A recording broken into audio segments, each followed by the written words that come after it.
Hello and welcome everybody to episode 16 of season 3, year 3 of the Plastic Crack podcast. Nope. And we are delighted tonight to be joined once again by Mr. Simon Miller. Hey! Of Big Red Who Bats let him back to in the again? strongest fame. He said he promised to bring the bat along, so Did he? Good. we let him in. But how's everybody doing on this fine bank holiday? Yeah, superb, mate. Yeah, otherwise good. Fantastic. Right. Well, I do actually. I know when I thought we were just talking about this before the stream came online about who was first, and I remember I took a picture of it, and it was Andrew Beasley commented 5 days ago when I put the stream up, and all he's put is first ? So Andrew, if you're watching. Well done. Of course, everyone, thank you for joining us tonight. And if you're watching on the replay, thank you very much for taking the time to do that. That's what he said. It sounds like he's like... You should know by now, Benjamin, if you don't know already. Fantastic. Well, we've got a fun evening ahead of ourselves. We've got our question of the week back as well. We're going to have a good chat with Simon about what he's been up to and what he's got planned. And obviously, we'll go around the table and see what everyone is doing. But first, of course, it's CrackCon in 4 days. 4 days? 4 days. This Saturday.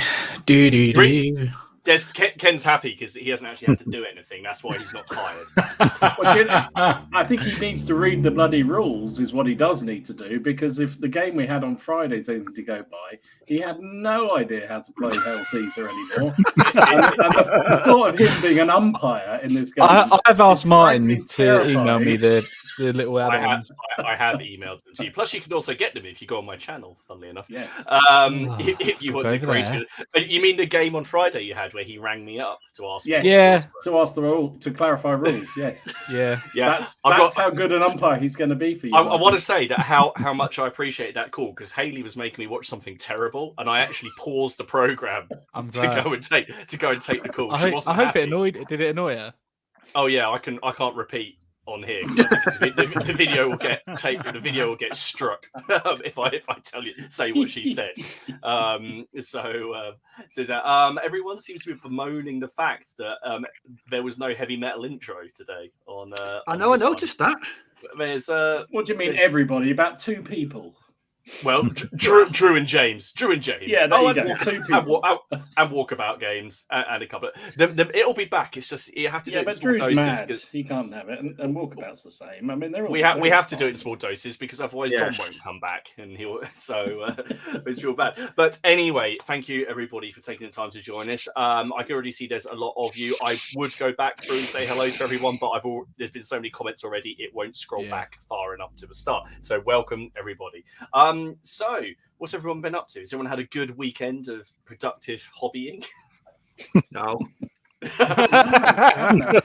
Well, I swear to God, we do this podcast. It gets long. We do it longer and longer we do it, the less and less hobby we actually end up doing each week. Well, we know that there's at least one.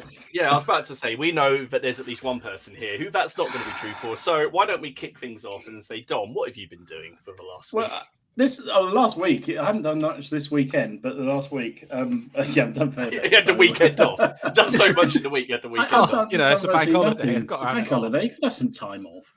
I mean, apologies, pretty much all this you'll have seen if you've seen my latest update video. So I'll go through it quickly because A, there's quite a bit of it, and B, it's all on there. So I continued doing terrain, bits and bobs of terrain. So I did a ruined tower, which was kind of fun. Enjoyed doing that one. It's resin again. Say again? Is that resin? Is it all free? Yeah, it is. Yeah, resin. Yeah. That's cool. And did you put the render on the inside, or is that colour? No, that was already on there. Oh, yeah, it was already on there. So it doesn't quite show on this picture, but I think it does go on the video. I did it sort of off-white colour, which I think stands out quite well against the grey of the rocks. So yeah, it was really good fun. Not sure how I'm going to use it, but what the hell? Needs a goldfish, really, doesn't it? Do you know what? I've got a number of those. Funny you should say that. I've got several of those from the Goldfish tank things because they're brilliant and they're dead cheap. Yeah. Dead cheap. You just give them a bit of a direct. Some of my Saga Age of Magic, you have those, whatever they're called, the focal points for the army, and they're all those things as well. This one wasn't. Well, I suppose this could be also be a fish tank one as well. Yeah, it could. That's another one. There you go. That was fun to do as well. That's another resin kind of tower across, because we all need a bit of scenery around our table, right? So that'll be featuring some of my sharp practice games, I think. But then, I got into some more serious stuff. I did another 6 Shermans. Ooh, nice. 12 mil Victrix jobbies. How are you finding those now? Because like last week, you seem pretty like sold on them. Is that still the case? Well, the only thing is really yes, except my regular gaming opponent, Jonathan down the club. Sorry, Ken. He announced we're going to play some O group, which is brilliant. But he said, "Oh, I've got loads of 15 mil." I was so happy when he said that. I was literally stood there and just went. The biggest grin. But the good thing is because he's scale, got that is, Jonathan. That is a good scale. It is a good scale. He doesn't listen to this rubbish. Don't worry. But the fact he's got Germans and British means I don't even have to worry about that. So I can continue with my Americans and Germans in 12 mil, and that'll be fine. So I'll keep going. So I did the M10s. Say again? I'll play you in 12 mil with them. Yeah, there you go. It's the real There'll scale. be somebody. If I've got both sides, they're blooming easy and quick to paint. Oh yeah. They were a bit fiddly to put together, these things. So, but Yeah, was the right. Wolverines. What was it? The turret were a bit of a pain in the ass. No, the actual hull. So just above where the front logo is or emblem is, you can see there's a sort of black gap there, and it was really hard to get that to close completely. They just wouldn't clip down properly, even with weights on top and everything. So anyway, it's not that noticeable unless I point it out, which I've just done to however many people. Yeah, you just point it out. Yeah, that's going to annoy me now, Dom. Good. That's why I've done it. I did. What else I did? I delved into the stash of opportunity and a couple of exploring officers. For sharp practice games. They're brigade games, I think. It's supposed to be the same figure, I think, dismounted and mounted, so they're kind of nice. It's Brian Cox's character from Sharp. Is that it? Yeah, that's exactly it. Exactly it. And I headed into the weird world of silver bayonets again. So I showed this on the Facebook page as well. There's some. They're not that weird. No, they're bandits. So I think they'll be useful as guerrillas in the sharp practice games. I think so. Yeah, quite cool actually. I'd like to go with the top hat. Yeah, he's really cool. I like him. And this thing, I've no idea. I think he's a foundry figure. Someone told me. No idea. That looks like Marley from fucking. Absolutely no idea, mate. Christmas Carol. It's Christmas Carol figure. Yeah, absolutely. It is. Yeah. He's got the chains and he's got the. I must have been given it for free with a foundry order at some point because I've no idea. I wouldn't have bought it. That's quite cool, actually. That's quite. I thought they were doing the silver bayonets, weren't they? Yeah, it fits. So I got some much more sensible things underway, and I did some. More bunnies. More bunnies. They're hares, I think, but close enough. But are you still yet to play a game? I still haven't played a game, no. I do. Dom, they're on the table. They're on my table at the minute. Do you want a rat as well? Oh, that's cool. I didn't see that one. That's awesome. Is that a new one? I don't know. I just saw it and I thought I had to have it. It's so brilliant. What's it holding? It's got an axe in one hand and he's standing on a rock. And in the other hand, I don't know what he's doing with his hand. I don't really want to know. He's got like a clenched fist. Yeah. Oh, is that a cloak? I thought he was handling like a big wrench or something. Is that a cloak? He has got a cloak on. I thought he was holding like a big spanner. No, he's got a cloak on him.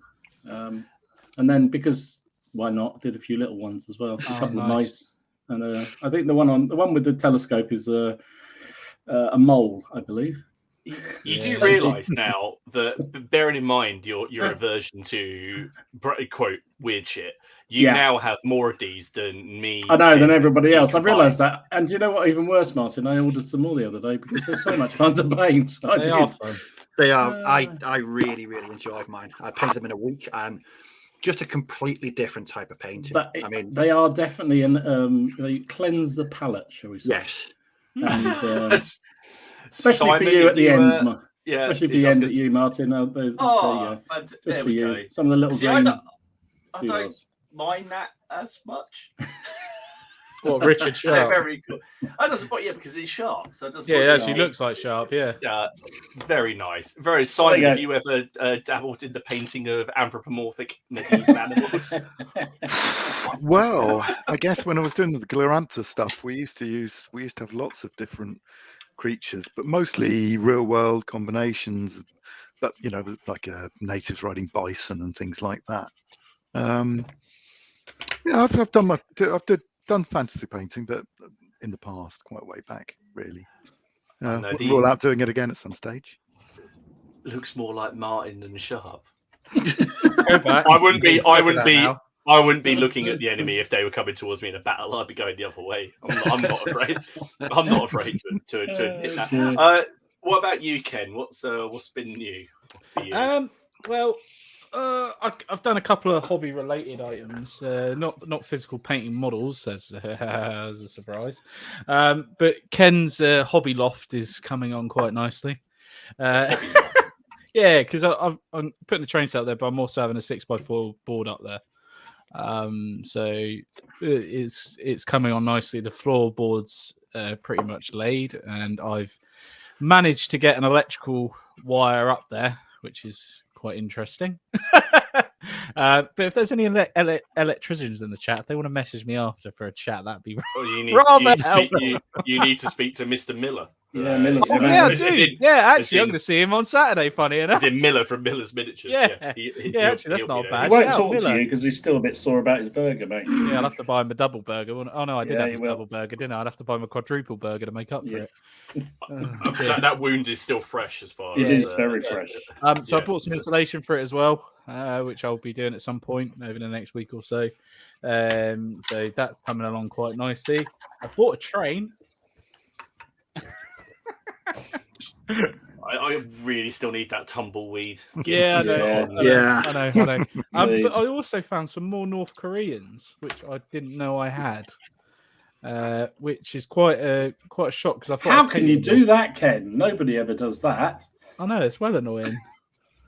I was really annoyed actually because I thought I had all my hobby stuff in one place, and then Laura brought out a box and she went, "Oh, this is all your crap," and I went, "What?" She went, I found it under the bed when I packed it all up, and I looked and I was like, there's 2 boxes of infantry in here, an armoured car and like an American half-track. I'm like, I don't even remember buying this. In the slightest. I was like, I do not even recall this. Yorkshire's really happy because there's 3 Kens on one programme, so that has to be some kind of a record. Yes. Fantastic. So that was me. Yeah. You're going to get some picture. Well, I want to see what the hobby loft looks like. Yeah, when I've got light in there. Yeah, at the minute you'll just be in pure darkness. So I just say it's 48 foot by 96 foot or something like that. But it's like 16 foot by 12. I'll visualize. Yeah. I bet you've done a plan for it, haven't you? Have you done a plan for it? Yes. Right. I won't ask this yet. Steve, mate, what have you been doing? Can I just say, today I was going through YouTube, and one of my recommendations was some bloke renovating his fiddle yard.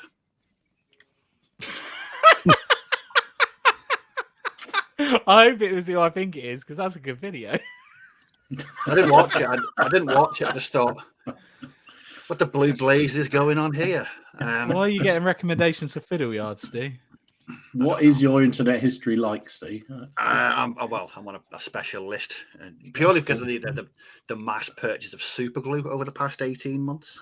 Yeah. What have I been up to? Not much, because I was really busy in work last week, but I did finish a project.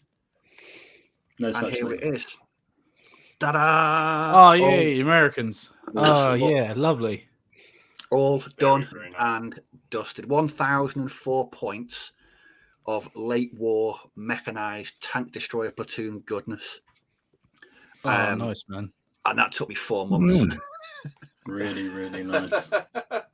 That's fantastic. So what are you moving on to now? Next, once we get back from CrackCon, I shall be ordering my next project, which is 1,500. No. I did look at them, but it's an all metal range, so I'm not. Yeah, it is sadly. Sadly. No, I'm doing 1,500 points of late war 11th Armored Division. Oh, okay, wicked. Very, very similar to what it's going to be. Very tank heavy, so it's got 3 Shermans and a Cromwell in it. Oh, nice. So it's very, very heavy. It's armor heavy. 1 section of infantry, and yeah, it's just I'm finding this is the excuse me, this is the way forward now for keeping my interest in painting. Just doing these really weird, unique theatre selectors rather than just sitting down. Why don't you love your plastics, don't you? Yes. I bet you haven't done any Italians. No, somebody actually left a comment on one of my videos the other week about Italians. Yeah, they are on the list of things I want to do. But as soon as I saw it all started when I did that Humber Scout car. Oh yeah. Last week, and I found a list, and it's just gone from there. And you get special rules for 11th Armored. I'm just enjoying it. It's interesting because I'm not painting 30 infantry anymore. You're the belle of the comment section. Everyone loves it. Yeah. Well, it's I'd say 4 months, and it was the project that really got me back into painting bolt action again after being bored senseless last year, just trying to paint generic reinforced platoons. So I would definitely say if anyone's stuck painting bolt action and they're a bit bored, go through the books or go through the list builder on Easy Army. Find a really strange or unique looking list and just go for it, because there's always so much scope for modeling and kit bashing. It just keeps you interested, which is what that American one did for me. I'm still going to add 2 more M10s to it because I love those kits. They're brilliant. But yeah, everything's on hold until after CrackCon, and tonight I'm starting on 2 last bases for Turnip 28 for Saturday. Oh, nice, man. Fantastic. So, Steve, for those of you who aren't aware, Steve, you're going to be running Turnip 28, aren't you? I am. That's it. I believe you have an opponent. I've seen some Turnip 28 up on the group. Yes. There's some in the photos later that's going to be coming along to fight you. So yes, I was going to say if anybody is interested about playing Turnip 28 on Saturday, Dom, pop something in the start a chat on the Facebook group so we can discuss, what level we're up to with the rules. Carrots. Horses. Carrots. So you get your carrots in a row, yeah. And, plague masks are optional. You don't have to. I'll be bringing my plague mask. And my codpiece. Steve in a clay mask and a codpiece getting off the train in Derby. No one will trouble us. If he's dressed like that, no one will come near us. No one's. I think if I was there with a plague mask and a cowl, no one's going to come within 50 feet of me. But yeah, so that's it. In fact, what I will do is I will set up a thread in the Facebook group after tonight's stream, where we can chat all things Turnip Saturday. Fantastic. Simon, you've sent me some lovely photos for what you've been doing over the last not all the last week, but I was going to say I've got a partisan coming up in 3 weeks now. God, it's less than 3 weeks. And I've been trying to do finishing touches on all sorts of command stands. Shall I get that? Let me get that command stand up. Yeah, get the command stand up. Yeah. There we go. So these are markers, basically. These aren't all the markers by any means. There's an infantry casualty marker at the front there, and then the 4 horses are pursuit markers for King and Parliament. They show that a regiment is riding sort of uncontrollably forward in pursuit of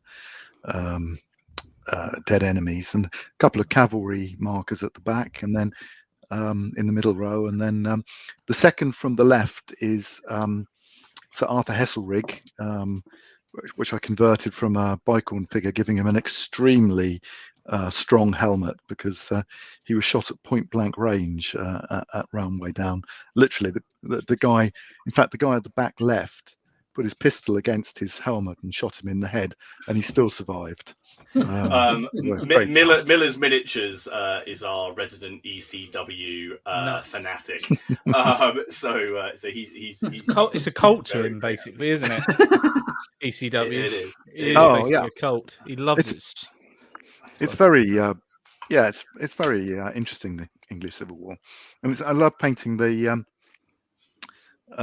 character stands as well. I'm gradually collecting my way through a lot of the, the better known generals and some of the less known ones as well.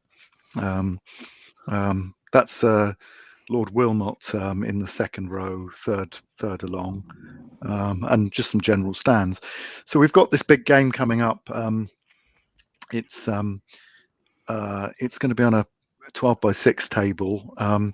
In fact, you've got some other pictures there, I think. Yeah, I have. Of the game in a smaller scale. We did a practice run, which is unknown for me to do a practice run. This is with my friend and co-author Andrew Brentnell.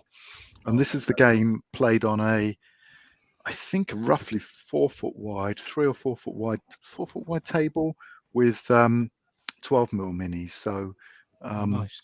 we're going to be doing the same thing, but with 28mm minis. And I think I've got something like 300 cavalry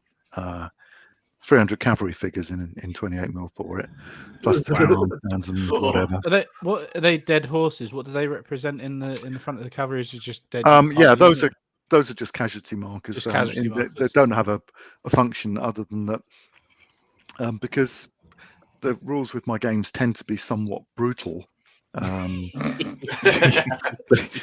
You can end up with a very hygienic, clean-looking battlefield if you don't have any casualty markers. Yeah. So I've been trying to paint up some casualty markers. They look awesome. It's a helpful little reminder of where people got killed. Yeah. And that's that is Sir Arthur Hesselrig's command there. The orange tag. In the game I was playing, they managed to ride down an enemy unit, which was pretty good going. I was happy with that. That's always the good thing when that happens. When someone gets ridden. Although to be fair, that when I played that, the person getting ridden down last was me. So I wasn't. We had Cromwell rampaging around the battlefield. I wasn't very happy about that. We've just had a comment from Scott. Oh, there we go. Someone's from Scott. He said he's had to watch his Seventh Sons, but Simon introduced you to ECW in 2018. I remember Scott. Hello, Scott. Yeah, I remember that. Yes. That's Andrew in the photo there. And the battlefield. One of the interesting things about the battlefield is that it's all on one long climbing hill. So I've got God, I need to check this week. I want to get things sorted this week, so in case I've got anything missing. But it's going to be a big old construction, rising probably about 18 inches at one end of the table from the other. All one massive hill. And I've got to do some gridded cloths as well for it this week. Oh, lots to do. Fantastic. I've got to put this up, Benjamin. Regarding the English Civil War, I remember an old history professor at uni who was asked, "What do you think about the English Civil War?" His answer came, "I think an English Civil War would be a brilliant idea." I think that might be. Have we still got it? Have we still got our little? I've still got our superstar. Yeah, somewhere. Yeah, where is the? I'm going to do it just because we haven't done it for a little while. There we go. You can have the superstar for that. Fantastic. That is awesome. An 18-inch climb. That's a lot. I might. Well, we'll have to see. There's obviously a little bit of. We're kind of at too steep, or all the miniatures will slide just down. Fall over. That was going to be my question. Is they all come sliding back down? But we had the Mansetter game had a hill that didn't rise that far, but wider. So yeah, it should be. I'm just going to make sure that we put the taller players at the top end, and the less tall players can play you- royalists. You see If at you're one on end. high- you can Stay high at one swing. end, yeah. Yes. You've sent me through some other photos. Now I know that Dom. I mean, I love these. I know the other guys, but I know Dom especially is going to like. Oh, these. my goodness Oh, wow. me! I love them. So yeah, this has been a bit of a slow burning project because it's never quite. I've been working on these for more than a year on and off, mostly off. But recently, about 2 weeks ago, I actually got my act together and put the flags on. So these are supposed to be the Florentine Knights from the rout of So San I can Romano. see the Florentine flag there. Yeah. Which one's that? It's the white flag with the red sort of, I don't know what you call it really. It's like it's a bit like a fleur de lis, isn't it? Yeah, kind Oh, of a fleur de lis. That's the. I mean, that's the, I hate to show my ignorance, but that's a lot of flags on there. So I was looking at. Yeah, I may well put some more on actually. Yes. you can More never flags, have the too better. many flags, can you? On Yeah. on the Italian Wars force or any kind of Beautiful. The guy wearing a cushion on his head is Niccolo di Tolentino, who's you can see in the painting wearing said cushion, and my friend Sean Watson painted him for me. But they're all plastics from the Wars of the Roses. The Perry Wars of set. the Roses range, yeah, and Yeah, the mercenaries behind them. But they're all converted with huge headdresses from which I bought from a company in Italy, because they used to wear these very, very tall, very elaborate headdresses. I'll take some proper photos when we get a bit closer. Some of the headdresses must be 3 foot high in scale. The Perrys do separate heads for their plastic, so you can play Italian Wars. But I don't feel they're quite grand enough, because you're right. You would look at images of them; they're ridiculous. It's how they walked with them. I have no idea, let alone rode or Yeah. Yeah, don't steal Fist Miniatures. They do the same, don't they? Because They I know do. they make their Italian Wars stuff themselves, but you know, don't they have some conversion sets as well? Because they make the Tudor conversions for the Perry sets, don't they? They make the dolly bodies, so you can fit the Perry arms and that on them. But, I mean, so Simon, your flags, are you? Do you paint those yourself, or are those? I do not paint those flags myself. I don't. I try not to do anything myself, actually. you and Dom get on so well. So I'm just trying to think now. These aren't. I use a lot of flags of war flags, but these aren't flags of war. These are from Pete's flags, and the very conveniently Pete. I dropped Pete a line because I knew he was into this period, and I asked him if he'd consider doing the standard from the painting, which is the one you see in the middle there with Nicholas on it. And he said, "Not only would I do it, but I've already done it." And he sent me one of them. That was rather handy. Fabulous flag. That's good to know. We're actually, I've been in touch with Pete. We're actually hoping to have him on as a guest in the future. He just wasn't real because it's just one of those things. And we always talk about everyone need flags, war flags, but I really want to know. I don't know. It sounds a bit like the Big Bang, fun with flags. I just want to know. Where did he? How did anyone ever decide? I'm going to make war games flags. You know, it's yes, yeah. It's so important having these guys. Because, well, you know, if you want to, like for the English Civil War things, we know quite often, we know what cornet flag a general would have, and you know what a regiment would have. They're quite a lot of the cavalry flags are preserved, and it's terribly frustrating when you come across when you've got to do a particular general and no one does his flag. I had to paint one by hand, and to be honest, it looked nowhere near as good as the ones you get from Pete or from Flags of War or whatever. But this they are fantastic. So what we've got here is there's going to be 3 units. I've done 2.5 units of them. I'm short 9 knights, and the Italian knights had a slightly different style. Apart from the ludicrously over the top headdresses, they used to wear this little short cape called a Giornio or something like that, and I've been converting as many of the figures as I can to have those capes.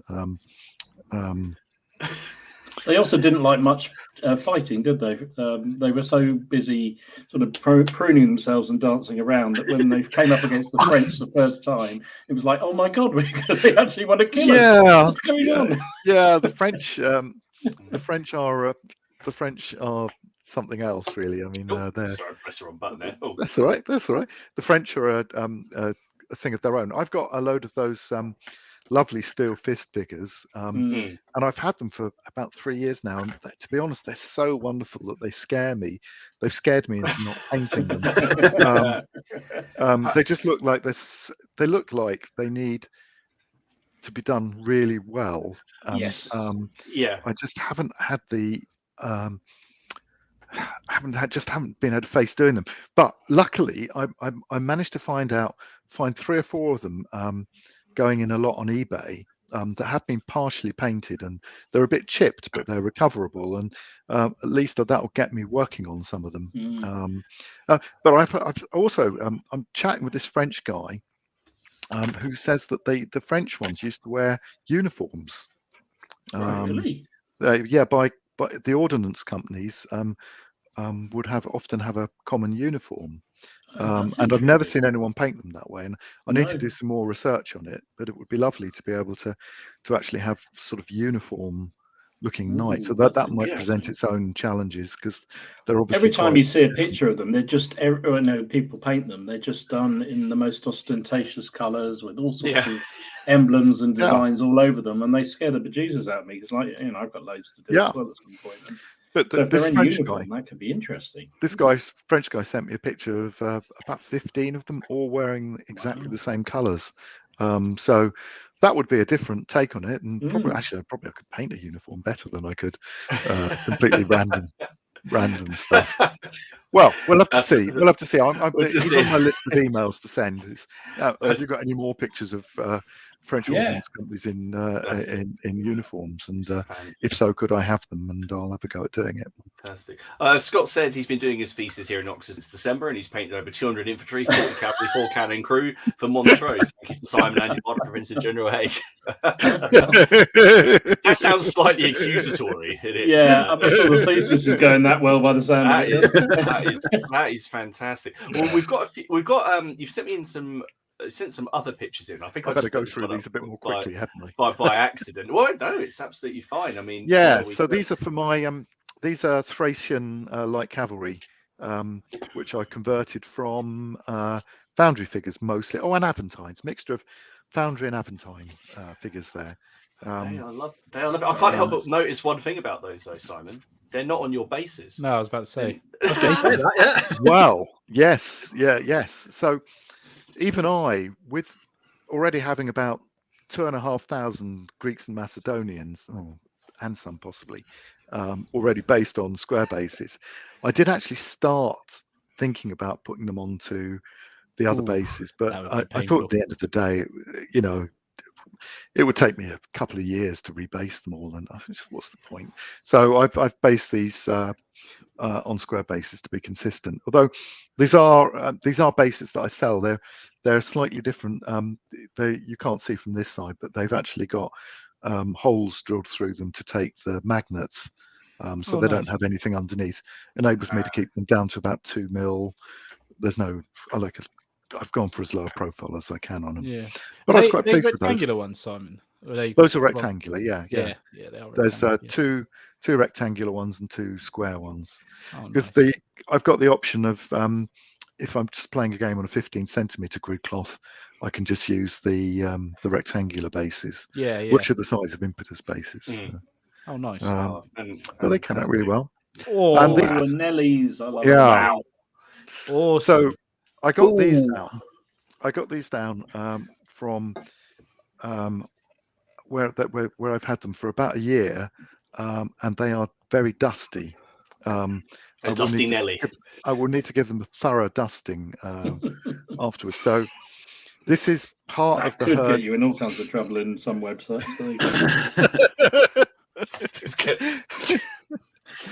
So these are all beautiful Aventine models, and therefore an Ipsos game that I've been planning. I've run it a couple of times. I ran it once at the War Games Holiday Centre 3 or 4 years ago, but I decided to do it much bigger. And it will probably, the first time I run it will be at Salute next year.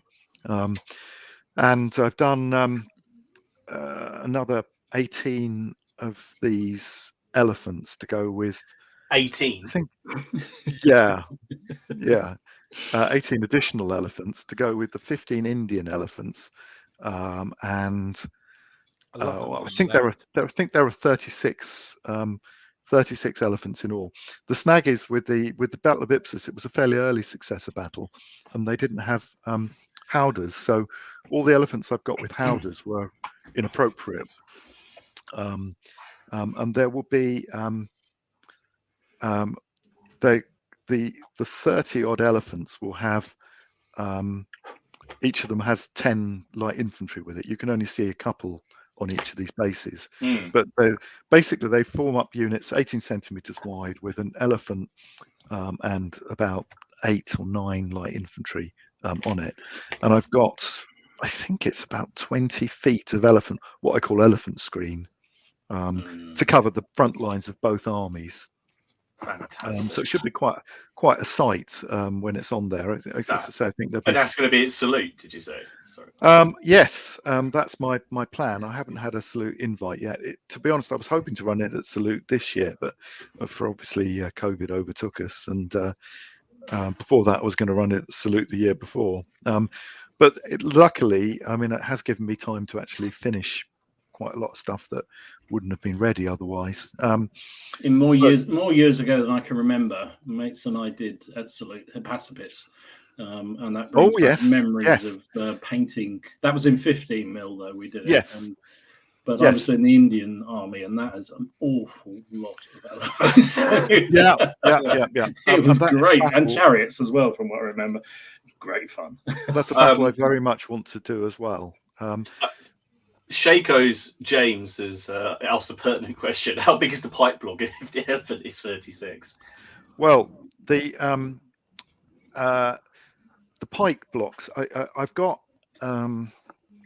about 1,200 pike at the moment painted and based, and I have another 300 or 400 painted but not quite finished and not based in my reserves, as I call them. Dom, you need to up your game, mate. I'm just in awe. I'm looking back in the back of my room, thinking I really must dust mine out and see how many I've got, because this sounds brilliant. So the plan is at the moment that the pike phalanxes are roughly 10 feet long, 2 of them about 10 feet long, 4 ranks deep, and I'm hoping that I'll have enough time to actually upgrade them to being 6 ranks deep and 10 feet long, and then as well as the pike, there are lots of hoplites as well. There's probably another 3 or 4 feet either side of that of hoplites. Wow. And about 5 feet of cavalry on each wing is the plan. So you're taking one entire hall at Salute, are you? So is this all contained in here? Is that what's in all those boxes? Oh, yes. I thought I'd show this. I thought if anyone wants to get a pass from their partners, just show the partners the picture of my dining room. That's the dining room. That is my dining room. Yeah. And it's a little bit out of control. You can see here God. Hang on, can you say that again? A little bit out of control. It's like your old garage, Dom. It is just like my old garage. It's basically, you've got on the table there is the things that I'm currently working on. At the back there, the big boxes are the cloth mats I sell, and then there's some storage things with other things I sell, chits and tokens, and then on the right, those brown cardboard boxes on the right, those are the Games Workshop boxes, and that's where I keep my reserve figures, i.e. figures that I've had painted but I haven't had a chance to get around to base yet. finishing base, and I've got. When was the last time? No, it's been quite a while. No, about 3 or 4 months ago, it was actually the table was at least completely clear, but it gets out of control so terribly quickly. So yeah, I've got to get on top of that this week. I need the table to do some things. Yeah, same, Rich. Mine's well. I just put a figure on there on the dining table last week and left it there for a while, and it was unceremoniously dumped back on my painting table. Last year, when the room was in a shape like this, I had to call my wife and I said, "Look, can you get me the figures on top of the plastic box?" And she said, "What plastic box?" she's been wonderful. Actually, she's wonderful. Which was that is a warming feeling though. Looking at all that as well. Yeah. Yeah. Just So makes you want to rummage through it all and go, "Ooh, what can I find?" yeah, it is weird coming across that. I find stuff that I've forgotten. I've done. Yeah. Well, so that's my list is for this week. That is, my list isn't really that long. I did one thing, but I was doing a lot of tinkering with the Hail Caesar adaptation just because of the Barnet game on Saturday. I decided it was a little bit too forgiving for a game that's got. Well, we've only got realistically 4 hours to get this game done, not 12 hours. So I feel it needs to be a little bit more brutal. It needs to be bloody. It'll be bloody. There might be some table flipping. I don't know. But so I finished with it. So if you remember last week, I was swearing about the Victrix Saxons. Yes. I was sticking together. So I finished those for my Crusades, my first Crusade project. So these represent either two things: either the forces of Edgar the Etheling, who was best mates with Robert of Normandy. Edgar the Etheling is the kid who was too young to be crowned, so they crowned Harold Godwinson instead, and we'll know how that ended. And he became a bit of a sort of traveling pirate and had quite a adventurous life. But there is some sources that say he did end up in the Crusade as well. But there's also evidence, and we know they did. The Anglo-Saxons basically migrated away from William after he conquered it, and they settled in the Byzantine Empire. And they formed, after 1066, the majority of the Varangian Guard were English. And of course, Dom, we were talking about this when the Normans turned up to Crusade. The Saxons, there were some interesting encounters. They weren't very happy. It was like basically round 2 Hastings in Constantinople. So I just didn't see that there'd be, and as we know, there were Byzantine forces in the First Crusade, and there's effectively this colony in the Byzantine Empire that's basically called like effectively New England. They even have towns called London and York. With Saxons, so I thought, there we go. There's my excuse. There can be some Saxons in my First Crusade. So just why not? Just a little nod. Don't ask me why he's wearing a fur cloak. It's cold. It's cold at night. But the thing with these weeks, and I like this because I got the between the two sets, the Dark Age Archers set they've just released, and that one I've managed to make that Robin Hood looking thing on the edge, even though that's like. He's going to be the Third Crusade. I thought I'm going to put him in there just so I've got a couple of little archers just on the flank there, just to annoy the Saxons. But the way I've tried, the enemy. So, but I really like this chap, the guy with the axe, and then the bald bloke next to him. So there was some Saxon ships that effectively supplied the Crusaders while they were. Laying siege to Jerusalem. So the Saxons landed at, it was either Acre or Jaffa. They disassembled their ships. They took them to the Crusaders, and then they reassembled them as siege towers, like Transformers. And it was their ships allowed them to do it. So it's just bloody IKEA couldn't do that, Ken.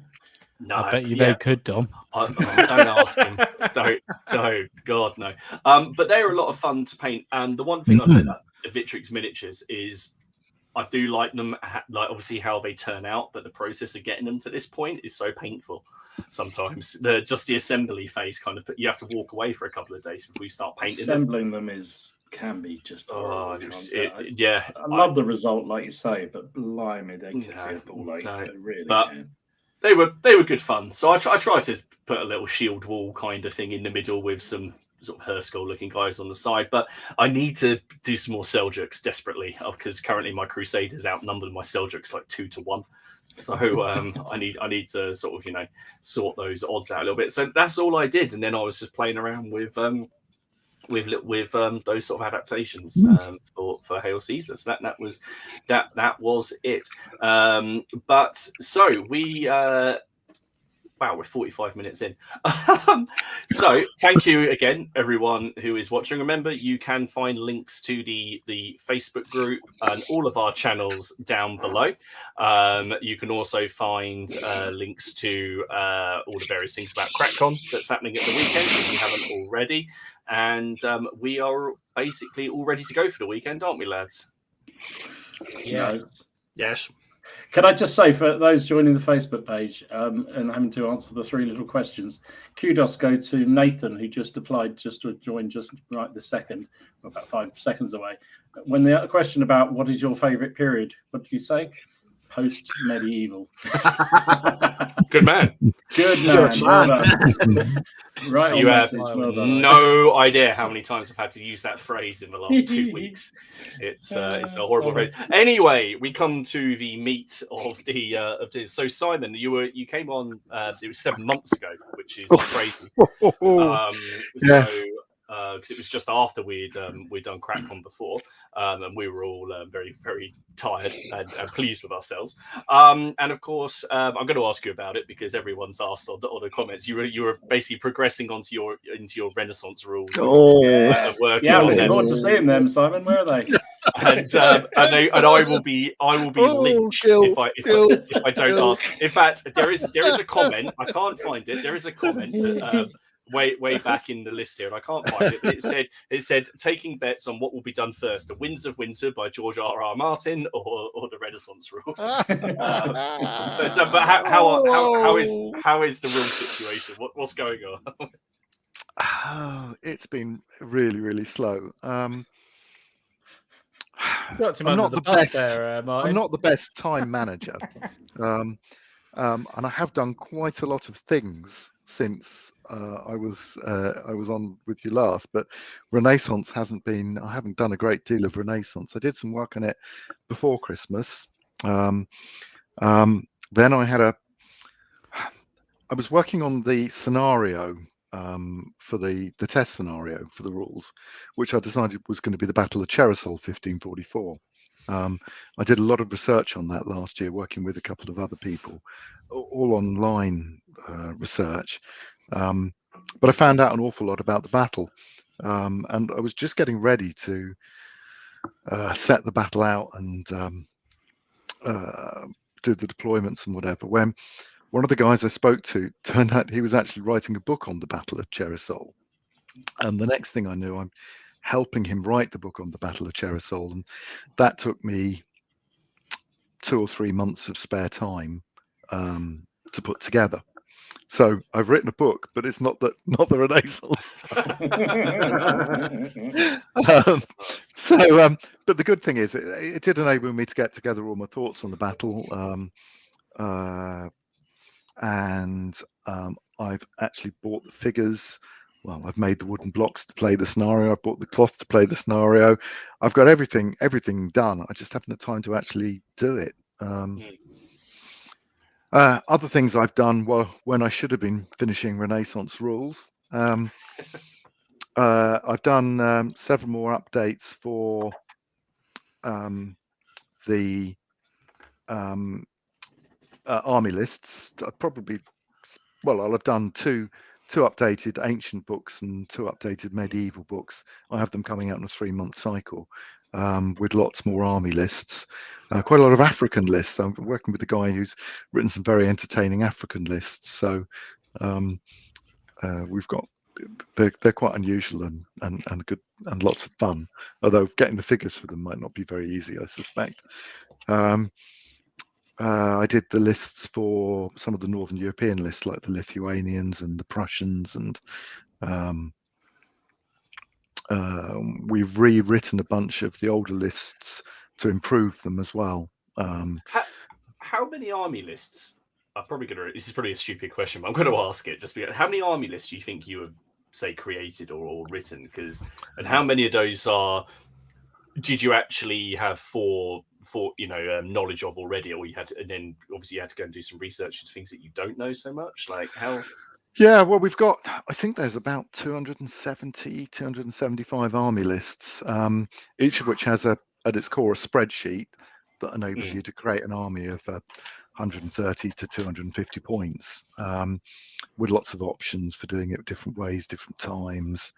But we for most of them, about 70% of them have a bit about who the people were and a little bit about their history, and quite often there's some tactics and notes on how they fought, and also, where possible, I like to get some nice photos to support them. So they're quite time consuming to do, and I try and publish 3 to 6 every month.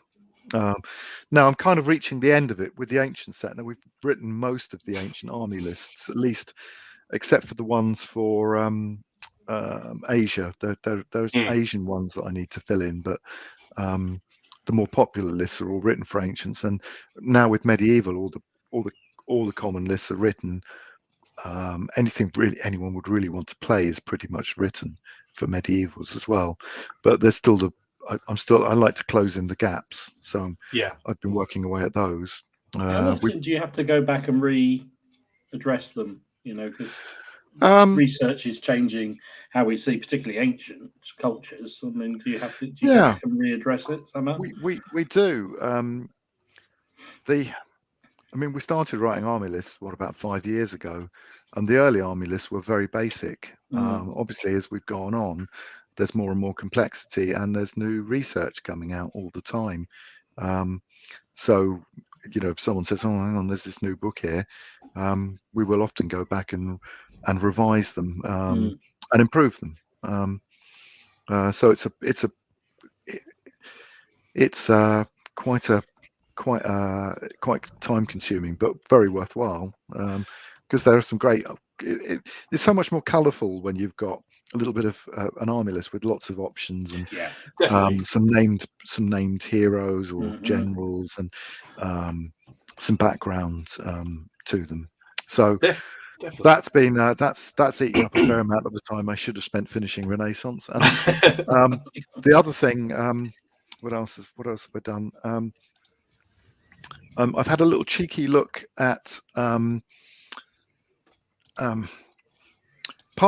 one of the things about Renaissance is deciding when it ends and what the next thing after that will be.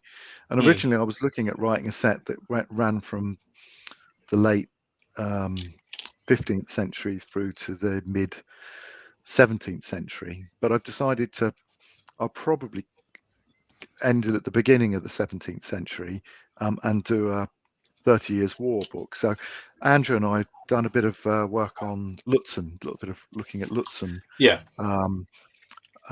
So rather than, we thought what might work as an approach would be to do one battle with the extra rules required from the English Civil War set to do that one battle and just see how it works out. And we've got quite a long way with that, although it turns out it's quite a big battle. I know. I think we've had some people in the chat. I've seen a couple of people put on Lurtzen games before. There's a lot of Gustavus Adolphus fans, I think, in the group. People like to use him. So yeah, as you said, but everything I've ever read about that battle, it is a massive affair. It's not. Yeah, it is, and I got a bit stymied. I think Andrew and I both, when we realised quite how big a table we would need to do Lutzen, we had a bit of a sharp intake of breath, and we didn't talk about it for a couple of weeks because the table needs to be 12 foot deep, Jeez. which obviously is quite at about 20 Quite foot challenging wide. to reach the middle of the table, really. Yeah. Yeah, so Yeah.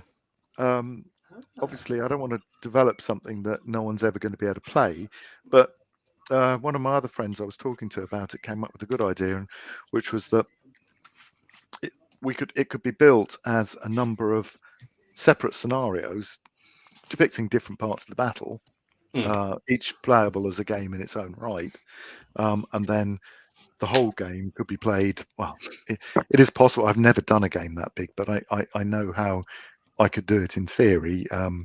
You obviously need 2 long parallel tables and a good portion of someone's floor at a show. Not to mention a couple of thousand figures. I was gonna say how many stands and miniatures are you gonna need? It's it would be very it'd be very big. The Swedish brigades would be about 40 centimeters wide, with intervals between them. No, there aren't intervals between Swedish brigades. But Andrew did some fantastic research on how the Imperialists fought, and how they were drawn up in formation, which I don't think anyone's actually quite done before. So I had a really interesting insight into that. A lot of people have them 7 ranks deep, but Andrew actually looked into how they were actually formed, and they actually had 7 ranks of pike, but they had lots of musketeers formed around the pike, so they were really deep formations. Yeah, 11 or 12 ranks. Okay, it's fascinating. I can see a rabbit hole. I can see how you can just go down a rabbit hole when you do something like this. So we talk about it in projects, don't we, Dom? Yeah. Probably the worst for this, but you went with project. I'm going to ask this question to Cullen, because before it gets lost in the question. So Hideyoshi has just asked you to who's the co-author for the Cresciol 1544? That would be me. No, the guy that has mainly done it is Massimo Predonanzi, who he's written the book. He wrote a book on Ceresol a few years back in Italian, and then it was translated into French, but it's never been published in English. And he's basically written the whole book, but he's allowed me to rewrite the sections on the battle based on what I did some research with some friends, and we found out we have a slightly different take on it to most of the published accounts. It'll be interesting to see what people think of it. I think definitely. It was if anyone's briefly, people have these very long battle lines for the battle with big gaps between the units, and I think the units were pretty much one next to the other. I don't think there were huge intervals, and there are some very unusual reconstructions of the timeline of the battle. I also believe there were quite a lot more French present than some of the accounts relate, and also that the battle, I don't think the battle took place where the Italian Battle Museum have this battle taking place in this really beautiful countryside with lovely lanes that you can walk along, but I think most of it took place around an industrial estate. Right. Well, obviously there wasn't an industrial estate there at the time, but I think there is now. I just see it's quite a common thing at the minute, isn't it? Obviously, I see my word, but looking at battlefields and sort of re-examining where they are, Bosworth, Hastings, they've all currently sort of things are getting shifted about a little bit to actually look at. Oh yes, absolutely. There's definitely something to think about. It kind of leads on, if that's okay. Alex has asked, and because you're about to talk about the rule sets, but Alex has just said, what would be the first part of a new rule set that you tackle when you're looking at something like that? What an interesting one. Well, basically the first thing I really want to look at is get an understanding of how the units worked, and the tactics for the period. So one thing about the Renaissance that's proved quite challenging is that my ancient rules were written predominantly for units that are 6 or 8 ranks deep, Right. but with pipe blocks that are 16 ranks deep. But in the Renaissance, a lot of the troops are formed up 30, 32, 40, 50 ranks deep, which does some very, very strange things to a rule, where you've got these incredibly deep units that you can hardly actually fit in a square because they're deeper than they were, much deeper than they were broad. Right. And what's the impact of that? And then there's another thing is, what is the impact of, most ancient units were formed of, and there are exceptions, had one class of troop, your Roman legionaries with their piler or your pikemen with their pike. Whereas once you get into the Renaissance, you've got a mixture of pike and arquebusiers typically, and in a very varying proportion, because you might have one unit that's entirely pike and another unit that's almost entirely arquebusiers, which is quite bothersome. And another thing is that if you've got these shot attached to your pike, some of the battles they went off and skirmished, or most of them went off and skirmished, or some of them went off and skirmished. It's not always entirely clear. So you have a rule that allows you to detach some of the shot from it. And I did get most of these things, but by looking at the Battle of Cherisol in depth, I managed to answer a lot of these questions to at least my own satisfaction, and came up with a lot of new troop types. So that's, I think, really where you're coming from. And likewise, when we're looking at, say, Lutzen, one of the real problems with Lutzen is trying to decide how the imperialists are actually formed for that battle, and it was quite surprising. I think we now have a really good idea how they were formed and how they fought, and it surprised me. They're a lot deeper than I expected. 11 or 12 ranks. Originally, people used to think they were formed up in huge field squares, but then people realised that had already gone away by this time. But they're still formed up a lot deeper than the Swedes. Yeah. That's fantastic. Oh, and the thing that got me going on Lutzen was my friend David Imrie up in Scotland. I wasn't going to look at Lutzen. You talk about things that distract me from Renaissance. David suddenly decided he was going to start basing up his imperialists, and I would dearly love one day to do a game with David, a joint game. And I have some Swedes, so it was not impossible we could do that. But I knew I had to work out how the imperialists were formed up, because if he based his figures to a different system before we actually got there, then I'd never ever get to get him to rebase them. We'd never get around to it. So it became an urgent project to work out how the imperialists should be based. Yeah. Wow. That's such a simple question, and blimey, yeah, you understand. No. So anyway, I'd always start with looking at the units and tactics, and then once you've got an understanding of those, it's pretty logical to actually fit them back into the existing mechanism. So that's what we did with the English Civil War set. We had to work out how many ranks troops were formed up in, and how many files, and what a typical unit size was, and what the ratios of pike to shot were, and the different ones we'd have to represent. So that's where we got to with that. So when you are developing these, and you think of, say, a mechanic for an army or for your rules, do you how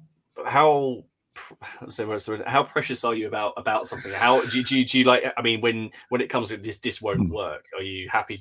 Are you just straight away like, no, that won't work, get rid of it? Or do you hang on doggedly to something because you just like a mechanic but it doesn't necessarily suit what you're doing? Do you ever That come sounds across like a that loaded question there. Just a bit, don't it, Dom? Just a little bit. Something to do with your rules. No, you're if the mechanic doesn't work or doesn't give the right outcome, then I will eventually discard it, and I'll move on to something else. I am a bit of a tinkerer. I mean, you're talking about Hail Caesar, and that was a set of rules that was written and published, and I don't think there's never been a question of there going to be a version 1.1 of Hail Caesar. It was Hail Caesar. It was done. Whereas with me, I'm on another thing I did recently was publish the supplement for my ancient rules, which had some new rules in it for new troop types and some tweaks to other rules. I'm a bit of a tinkerer, so I will carry on working on stuff. And if something doesn't work, I will ditch that mechanism and I'll introduce a better one. I mean, we used to have a system for the Republican Romans, where they all formed up in these really small units, representing the maniples. And about 2 or 3 years ago, we ditched that and moved to a system where they're in kind of like a combined unit of Hastati, Principes, and Triarii, that is almost like a phalanx, but there's line exchange within the unit. Which has been generally quite popular, although people think I've slightly over. Some people think I've overcosted it, and other people say it should have a slightly better save, and maybe it will have one day once we've tested how it. much of player feedback plays into it? I mean, I know you do a lot of testing before you even put them out, the rules, but how much do you take feedback from players about, when they're actually playing it out in the field, so to speak? Oh yeah, a lot. Yeah. And really good place to test things out is at the tournaments, where we normally have 4 or 5 in a year,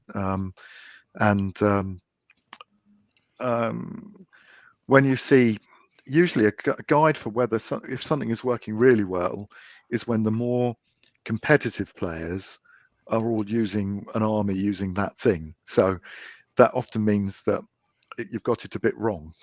if they're all using the same thing, they get a bit gutted if after a tournament, there may be a tweak to the rules a little after a tournament, slightly downgrading that particular killer army from the last tournament. You have to do that, otherwise no one's going to go to if one. Sometimes an unexpected change in one area can change something somewhere else, and a troop type that is despised can become the next big thing. It's the nature of particularly competitive gamers to stretch a rule set till it breaks. That's just the way. Yeah, they'll push everywhere. They absolutely do, and I mean, it's a good thing. It's a sort of a test to destruction for a set of rules, and so that's a really good way of seeing how things go. Sometimes I'll take an army along.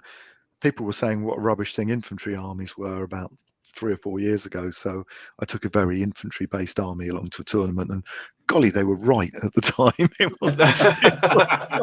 I had a very hard tournament. I had a very hard tournament, but I learned a bit from it. I took the last tournament, I took elephants along to it. We were talking about Hydaspes. I took a classical Indian army along, and worked out with a massive number of elephants in it, and it gave me a chance to see how the elephants work. Okay. I'm going to put this one up very quickly, just because it's, as he says, it's an irrelevant fact, but it's interesting. Heavy fog is still called Lurtzenfog in Sweden. I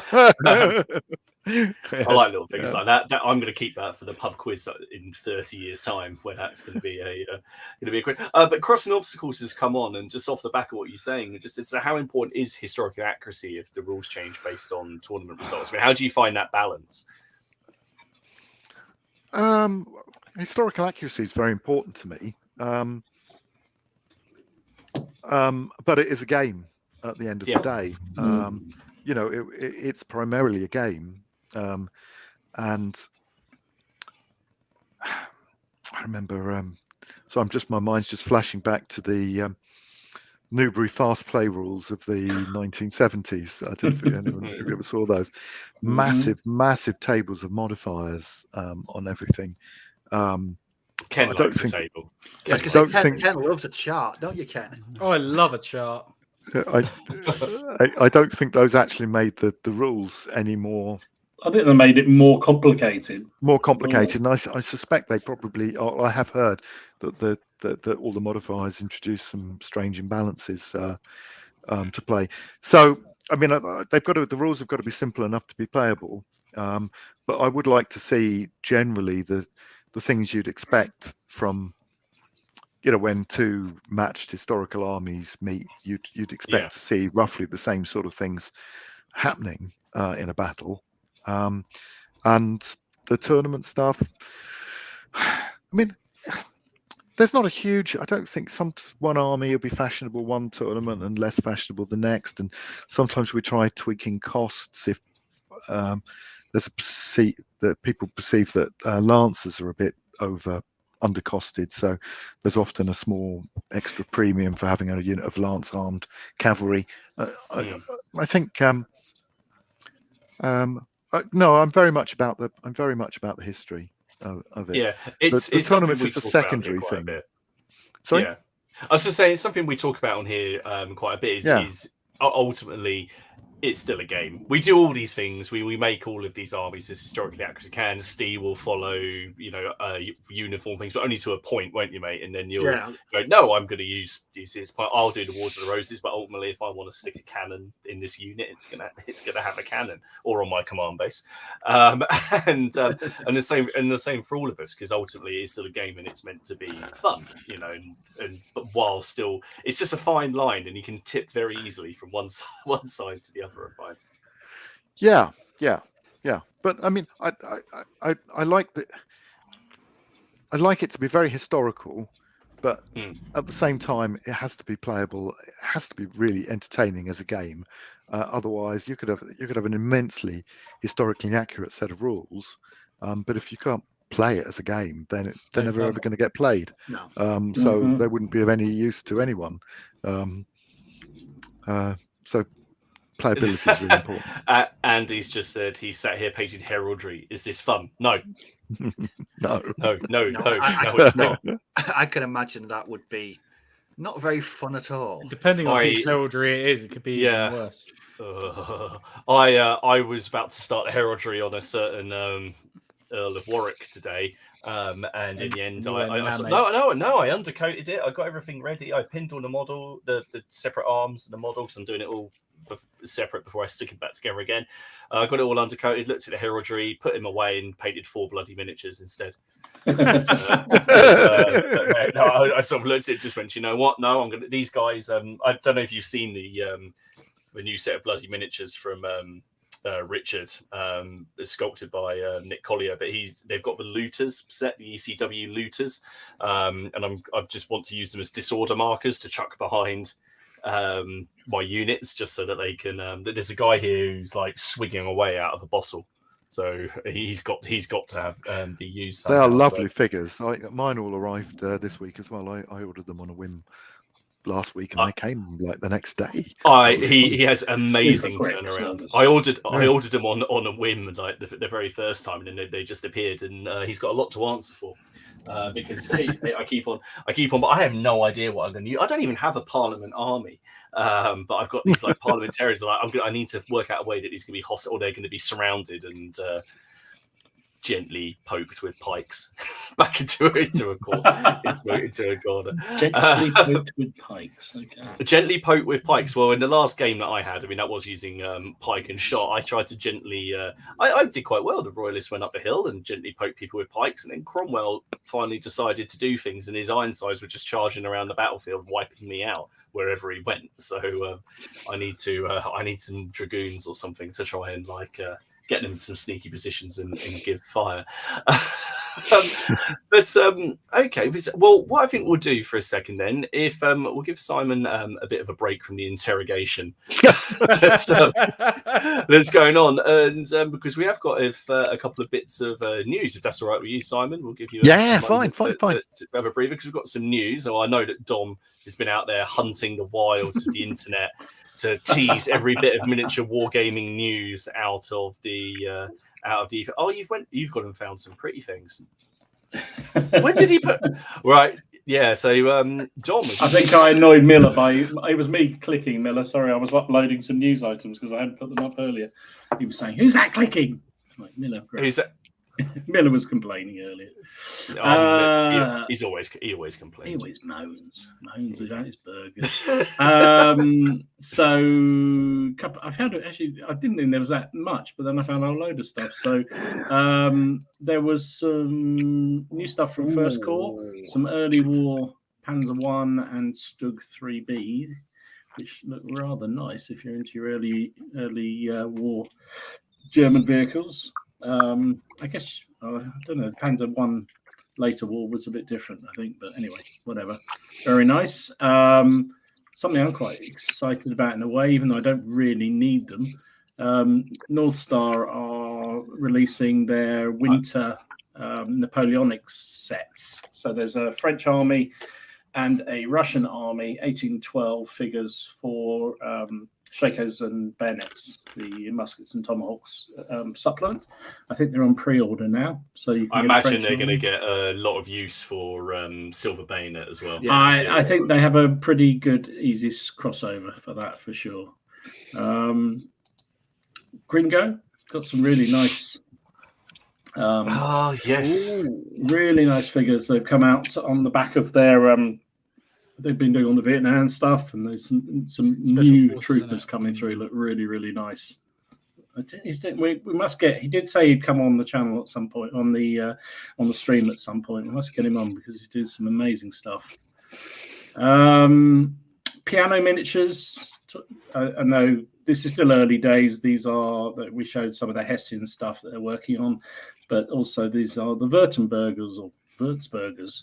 That they're working on, which will be in the next Kickstarter. So he's just about to fulfill the current Kickstarter, and he's already working on his next Kickstarter. It's already enticing you. How's your body feeling there? I'm actually not going to get any of these. I've got plenty of Germanic Napoleonic troops now, but they do look nice. So they're going to be 3D prints. Dom, that sounded like willpower. I know he hasn't got any normally. What's going on? Normally, I mean, you know, it may still happen, Steve. Obviously, when it pops up in the he's got his wallet and he's got to go to the shop on Saturday. I didn't buy anything last year at all. I know, so you've got to definitely quite a lot of alcohol this year. Again, I expect you're all over this if you're still doing it. The epic Prussians, lovely, are up for pre-order, I believe. So there's dragoons, hussars, uhlans, jaegers, various other bits and bobs. So it looks really sweet if you're into that. And I know Martin will be all over this as well. But the May, the Prussians? No, I know you. Oh, right, the May Caballero figures have come out. Oh, right, yeah. Ooh. Oh, yes. So they have two sets of horse archers. There's one set A. Oh, I've copied the same one. There's a set A and a set B, but I've copied the same ones. But anyway, never mind. Really sweet. Fantastic. And even the sheep. Even the sheep look amazing. Jesus. Isn't it? Even the sheep are great. Why has he done sheep? I mean, why not? I have no idea. Well, he's done the villagers being pillaged, so I guess that's probably why he's doing it. I just like he's not the one sitting down. He's got a shrine. This is also available in this month. There's a nice little shrine. This really is a labour of love for him, isn't it? It is. He's passionate project, and he's done a chicken coop with chickens because why not? So yeah, that's all the May releases for Caballeros. Well, there goes one. Fantastic. I mean, he really. I mean, he's pumping it out now, isn't he? I mean, it's what 4 or 5 releases a month easily. Yeah, he's upped his game so much. It's ridiculous. It's crazy. Well, I had a few things. Mine are more weird than yours because I try not to touch as much of the historical stuff because I know I go for the things you just there's no chance of you looking at. Never really. going to find. No. So for those of you who are into your Warhammer 40,000, but particularly older editions, there's a Kickstarter that's still running for 4 more days for these little fellas called the Rocknauts, which are just squats. Get them before they get pulled. Get before they get. Aren't they just models of Ken? Aren't they? The one on the right is. Look at that gentleness. That is awesome. But it's I when I was perusing the internet, it was the green base rims that that goblin green. That second edition chic right there. That is it. So these so just if you're interested, it's called Rocknauts. They're on Kickstarter. Back to the infamous GW, and I know Steve was very excited about this, and then before I could tell him how much it cost, somebody else did. So the new Necromunda set, the Ash Wastes, they're sort of open. I was about to say open world. Basically, it's not in the city. Mad Max style. Game is out, and I believe that set is going to run you 180 quid. 100 what? 100 now. Oh my 180, Lord. I believe. I can't confirm. I think it's 100. Well, this is just getting as expensive as trains. However, for those of you who are into your 40k and you like your chaos, they're getting a new codex. 99 quid. I like the picture. Yeah, I do. I think the picture's awesome. Yeah, I like the picture. I think that's 1,000 sun in it. I thought you were about to say £1,000 is what I thought. 1,000 sun is a fair but yeah, so there are pieces coming out.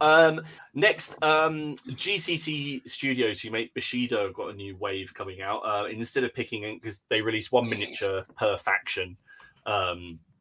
It's just every couple of months. So I picked one for my faction because I thought it was the coolest looking one, which is this guy. Ooh. So he's like like this. These are all produced in metal as well. So these are all, which I think is fantastic because the level of detail that they get. So there's some kind of creepy skeleton being held up by some ethereal power. I like that. I'll probably be buying that because you just need the 1 miniature and it's just a bit different to paint. But I did see this, and I'm surprised you didn't see this, Dom. Which is that Temple West have got a Dacian army through North Star up for pre-order for Clash of Spears. So for 55 quid, you're going to get all of the cards that you need, the command groups, and everything else. So Dacians, Germanic Command, and Spartacus Slave Revolt stuff. So I still haven't played Clash of Spears. No, I was going to say that's probably why I didn't put that up because I'm still feeling guilty. I haven't played it. It's still sitting in the pile. Oh, a shame. The pile of opportunity. I got some news, Martin. If you finished with that, or have you still got more? No. Go. Wow. For it, How did you two miss this? Unless you've shown it. Look, I'll show you now. So, the Perrys have done a small little release. We did that last week, mate. Oh, you're joking. Yeah, I did that last week. No, we did it last week. You were here last week. Yeah, we did. Why do I not remember seeing this? Because you don't pay attention because you're probably playing Minesweeper or something at the same time. Minesweeper? Probably playing with your fiddle yard or something.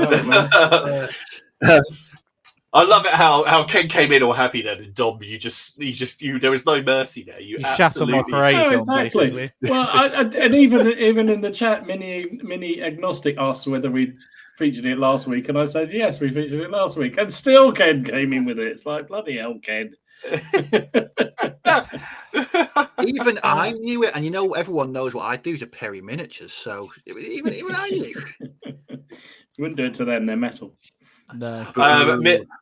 Miller has said he swears he's seen sheep on one of your games, Simon, in one of your ECW games. Yes. Yeah, I've got some lovely first core flock of Oh, first that call big sheep, flock. That's brilliant. which is terrific. A lot of animals actually in the games. We've got some beautiful cows and the hedgerows. Where I've done hedgerows, all the hedgerows got like little badgers and rabbits and things in it.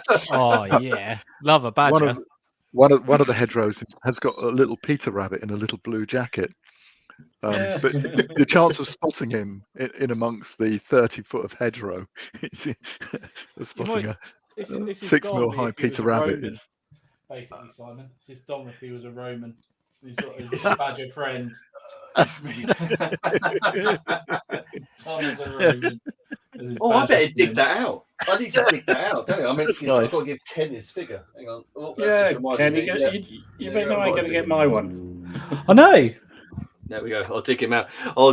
That there's actually quite a bit of news. Not that's when we say we don't have it. It's normally just a couple of bits. But we've had we're continuing with our question of the week, and as we have Simon here, there's a question that was submitted, which I have shown him at the start, so he wasn't completely caught off guard, but which is probably a little bit more pertinent. And so this was submitted along with the other ones. And it's what is your personal favourite game mechanic? Is there scope for this mechanic to be broadly applied to other games? Now, I don't know if we can say to Simon, you can't include a mechanic that you haven't created. But no, go for it. What is there anything? What is your favourite, either yours or something else? Do you have one? Yeah, there's a couple of things I'd like. Do I have to stick to one, or can I go with a couple? No, go with a couple. So, I like it. There's basically in my game, everything kind of stops when you play an ace, and except if you're a general. If you've got a general with the unit, then you can replay the ace. Of course, with any luck, the general will then replay the ace with an ace. And everything will go Pete Tong. So my favourite thing is when you see a player confidently replay the card with his general, and then it all goes wrong, and he misses his turn, and the enemy ride all over him. There's a lot of swearing. That's very good. Another mechanic I like, I was thinking about, because someone was talking about it on one of the forums the other week, is rampages. I think rampages are very entertaining, and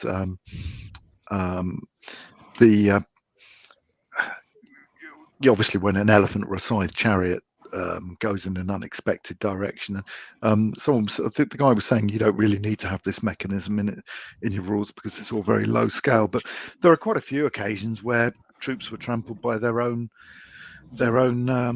elephants or run over by their own side chariots.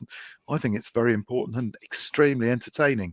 But I think when I was taking my Indian army around the tournaments last year, there were a lot of times when I was actually in more danger from my own elephants than I was from the enemy.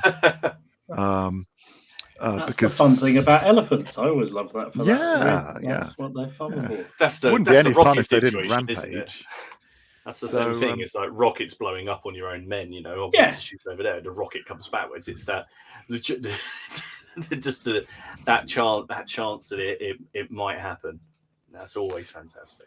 I used to like when we used to play Hordes of the Things years ago. There was a mechanism by which your spellcaster could turn himself into a frog, which was hilarious when it happened, of course. So I used to think that was very good.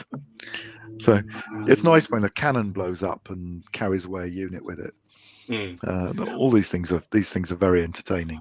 I do want more cannons blowing up in games. I feel that, like, especially in medieval games, I don't think there's enough cannon explosions. There aren't. There's an awful. There's even royalty that's been lost to cannon explosion. To someone. I can't remember which James. Is it James II who was inspecting it and then it just blew up in his face? Sixth. No, that's a Scottish one, isn't it? Yeah. It was called like the Lion, and he was either inspecting it or he was near it, and he went boom. It went boom, and he went boom. So did he. Yes.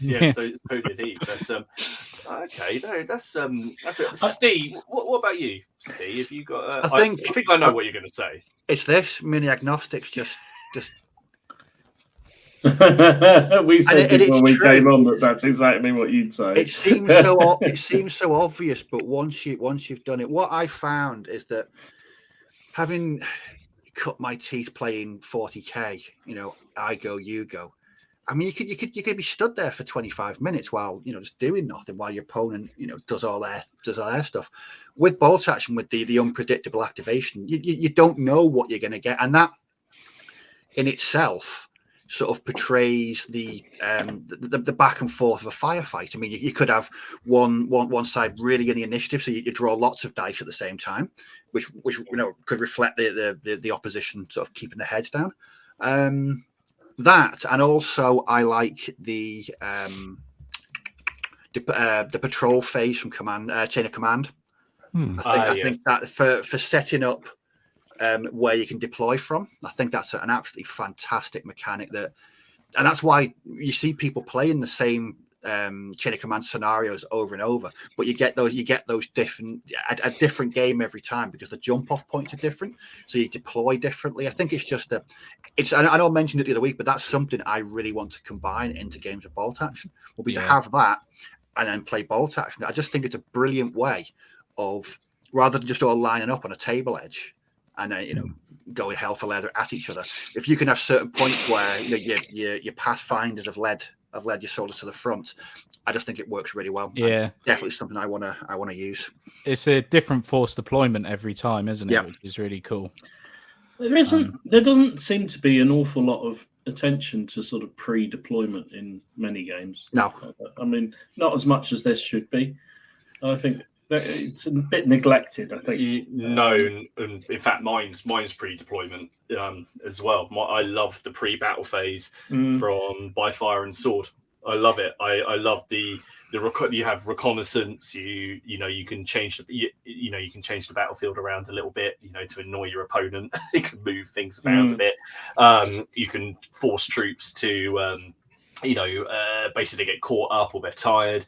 And then there's a whole other phase of because in that game you don't have equal points. Any force can fight any force, and then the lower pointed side gets certain advantages, and it's almost a mini game before you even get the troops on the board. So I find it really engages you in the game, because it doesn't mean, obviously, if you start getting steamrolled in turn 2, then at least you've had a bit of a game.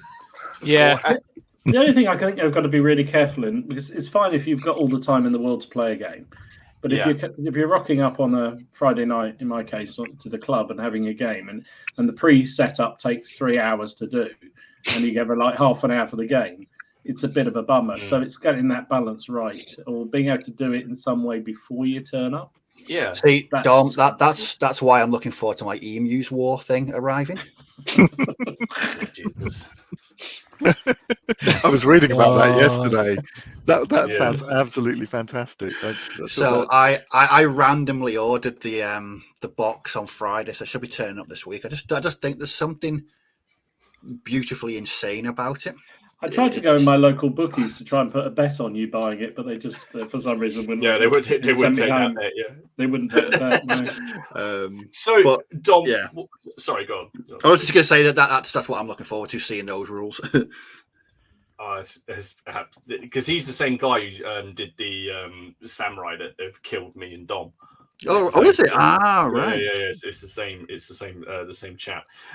Dom. So, what about you? Is there a system that you would like that you love, or that you want to take? I do like the dice and in bolt action. I think that's really clever.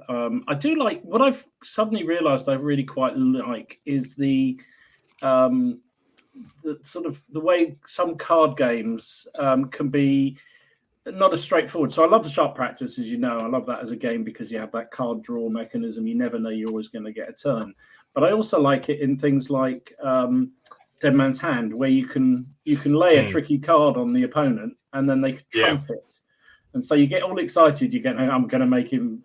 This is going to be wonderful. This is all good. And then you lay your card and they trump it somehow and stop it happening. And that's kind of fun. I quite like that as a rule system, which is a similar kind of thing to Muskets and Tomahawks too, where they have that card system, and you have your 3 cards that you have to play, and it's when you play it, in what order you play your card.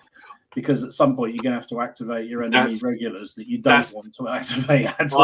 I love that about muskets and tomahawks, especially when your opponent has a handful of your cards. It's the most infuriating thing when you've got that handful of your enemy's flags. Although the only thing you can think of it that hopefully it's all going to come back. Next set will all be your cards, so that'll be. No. What happens then is you pull the clock card, and then that's true, and then the shuffle, and they all go back in again. They all get back in again. What about Ken? What about you, mate? Mine's going to be from a Games Workshop game. No, I really like the in your way test on Lord of the Rings. When you shoot arrows. Yeah, I think that's a really cool little mechanic, to be honest. I do like that, especially for a skirmish style game. If you're using bows, I think that's a really cool way to not make archers so overpowered. Give them unlimited range because they can reach across the whole board, but do your in the way tests if they've got clear line of sight. Compared to if they've got 2 or 3 in the ways. Because it's just a 4, 5, or 6, isn't it? It hits 1, 2, 3. It doesn't. Yeah. So you got to do a 4, 5, 6 to do the in the way test. Then you got to do the hit test. So you do an in the way. So you basically you work out the terrain that's between you and your opponent. So there's a tree there, and there's a guy on he's covered by maybe a branch or a couple of branches, but you could still hit him. So you roll 4, 5, or 6 or whatever it is for the in your way test. All right, goes past. Now, do you actually hit him with your normal stat line? Yes, I hit him. So there you go. Okay. So you could do the same with throwing javelins from elephants or whatever. Just. What we need to do now is get all of these things we've put them into one rule set and see rules now. People have had some good ones. Crossing Obstacles has said his favourite is the morale chit system from Battle Group. It's clever. Digger Down Under Wargaming. That's an amazing name. The T card in I Ain't Been Shot Mile is a classic. Drew said he's off. Bye, Drew. I'll see you on Saturday. And Robin is, he clearly would because he loves Battle Group, pinning Chit from Battle Group. And then the activation from Chain of Command. Red Steph, he's all about the spotting system in O Group. We already saw Mini Agnostic. That die spotting for O Group is a fantastic rule. It's just when I first saw it being played, it was like the bolt action. I thought it's such a simple mechanic. I don't know how anyone hasn't come up with it before. Oh, well, you're looking at we've got some fighting talk from Shaco's here for you, Steve. Firelock Games activation system for Blood and Plunder is like bolt action dice, but better. We'll be having words about this on Saturday, mate. Yeah, that's it. Storm Steel says the shock system in Lardy games because it does away with morale. Shring likes event cards mixed into an activation pack. Who doesn't love it when the traitor's allies join the enemy? That's an amazing. I do like that. There's a lot of agreeing with Steve going on. I'm skipping through these. I agree with Steve. Storm Steel points out that Peter Pig games have a pre-game element. I've never played any Peter Pig rule sets. No, not me. I've read some of them, and they look really imaginative. What was the one? Square Bashing. That had a really quite involved pre-game thing where quite often you didn't end up with all the troops that you thought you were going to start with. You ended up with a small subset of them, which actually reminds me of another mechanism I really like. In Longstreet, the American Civil War game. You play the battle, and then at the end of the battle, most of your surviving troops die from the plague or whatever it is. Draw cards to see what you take into the next game. You have to your unit.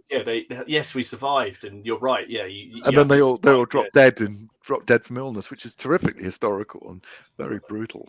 Because in the next game you have what you have to decide whether to combine units. Is all. I think there was a rule if you combine one unit and the unit's diseased, that other unit becomes diseased with it. If you combine them, and there was all sorts of fun little things in that. No, I do own Longstreet somewhere. Plain evil. That's brilliant. That's really good. It is that kind of rule. Steve says. Have you seen the guy who did Test Runners in World War II Command? Yes, we have. Watch this space is all I'll say on that.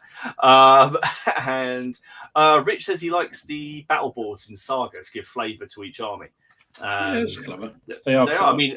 I mean, they are. I mean, everything is about the boards, isn't it? The rules themselves are very simple, and everything is about that board and the play style. It just dictates it completely. But they've been clever. I think the thing of it with those boards, and it's the same with a lot of these mechanisms, they've been cleverly play tested so that you know that they're not overpowering.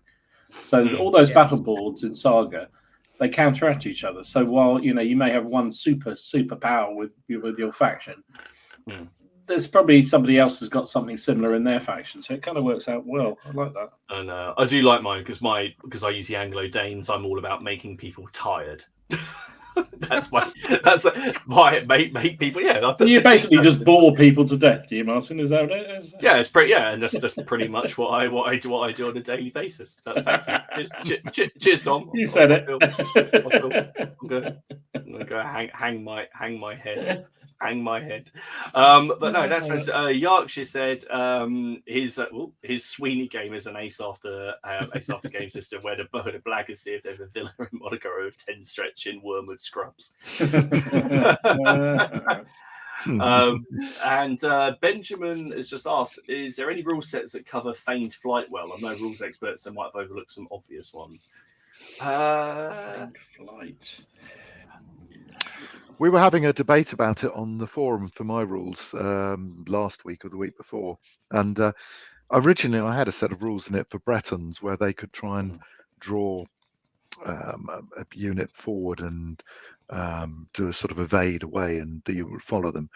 But it occurred to me that all sorts of armies were going to be demanding the same thing. And it's very hard to decide who should be, whether the Parthians can do feigned flight or whether some Romans might be able to do it. I don't know. Where do you end up once you actually start having feigned flight? And we couldn't agree about the rule either. Everyone had a different view on how it should work. So I don't think that'll ever hit my rules. But it certainly would be an interesting one. If you're doing a Hastings scenario, you'd want your Bretons to have that ability. Yeah, it would be key. Yeah, definitely. It's something I've been, because I think so for example in Hail Caesar, I think it's just an ability. So it's just assume they've got it. You don't actually do any movement with the unit. It just I think they've just made it so they move and shoot without penalty. Things like WRG rules and Warhammer Ancient Battle rules. If you charge something like a Parthian light cavalry, Scythian light cavalry unit, they would actually they would evade, but they got a shot at you with varying degrees of ability, and that sort of seemed to simulate it reasonably well. But it was sometimes quite deadly, which I suppose it should be, because if you read some of those scenarios, it did actually happen. Definitely. I've got to agree with Digger here. The GW directional dice was a new experience. Just with an arrow, right, yeah. just to land on someone. But I use it now for the rockets in Napoleonic games to find out where they're going to land. That's what I use that directional dice for. It's the only reason. It reminds me of Friday night, Ken deciding our objectives should be randomly rolled on the table. That was a complete and utter disaster.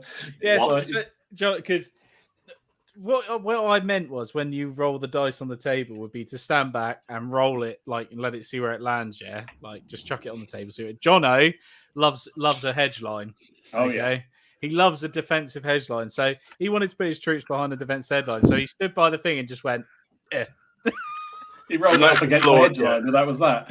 And then they threw the dice across the table. They were literally across the other end of the table. It's like, for goodness sake, children.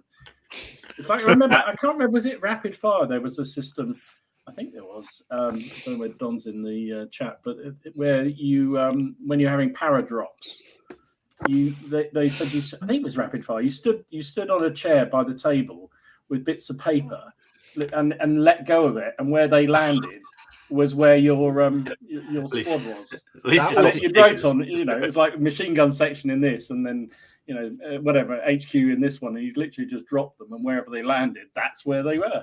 That was how in Epic Space Marine, that's how you use drop pods. You get counters. I love it. Literally just drop them over the battlefield, and that's where they end up. That's seems like it's quite a popular rule, that. I quite like it. I thought it was quite clever.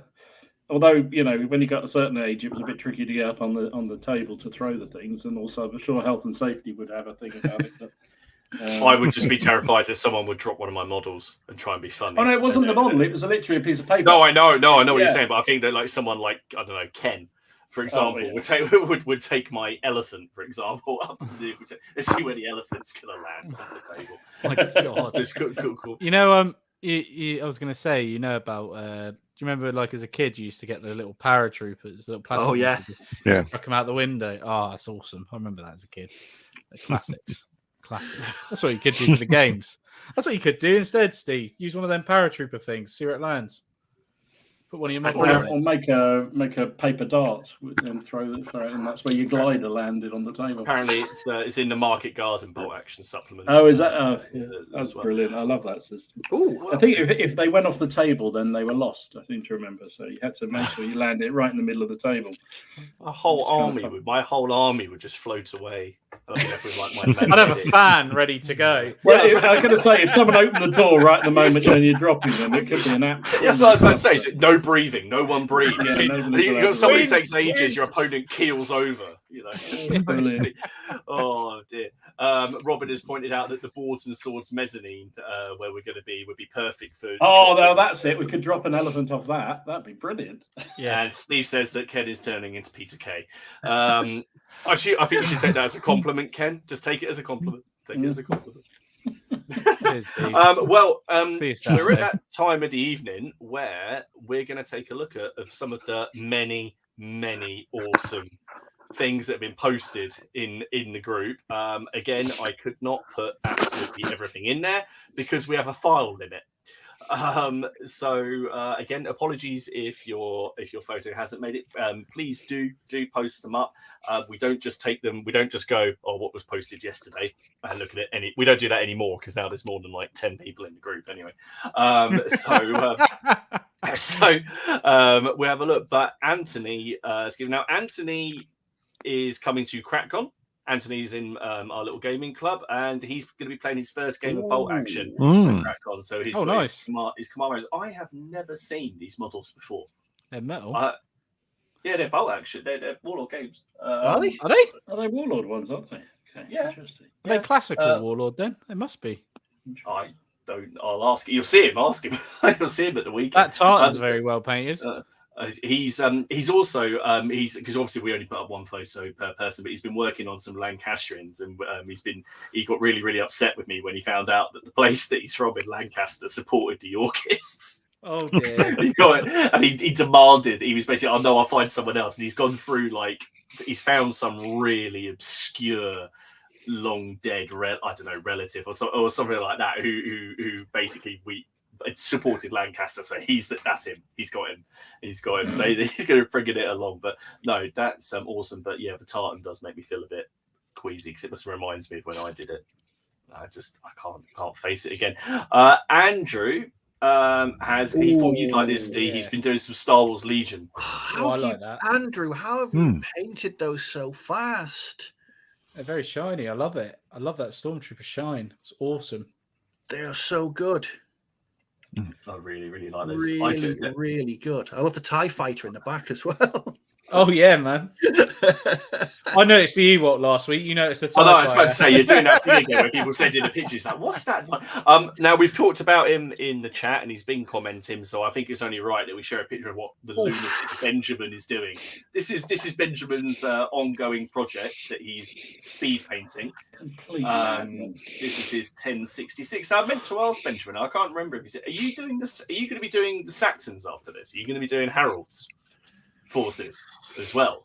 You probably do them over the next weekend. That'll be fine. All done.